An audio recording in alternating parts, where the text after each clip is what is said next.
Can pazarıydı, kalemim düştü kar. Uğurlar olsun, uğurlar olsun, hüzünlü bulutlar yoldaşın olsun. Bir keskin kalem, bir kırık gözlü, yürekli izlere hatıran olsun. Uğurlar olsun, uğurlar olsun, hüzünlü bulutlar yoldaşın olsun. Keskin kalem, bir kırık gözlü, yürekli izlere hatıran olsun.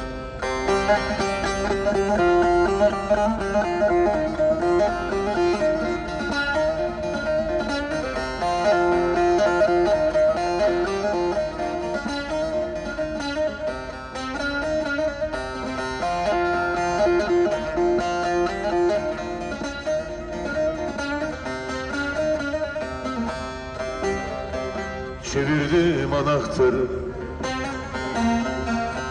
apansız bir ölüme. Şarapnel parçaları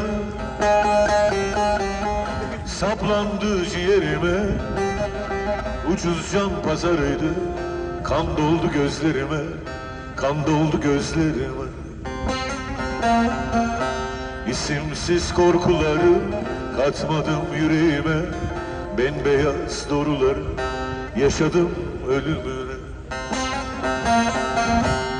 Uğurlar olsun, uğurlar olsun, hüzünlü bulutlar yoldaşın olsun.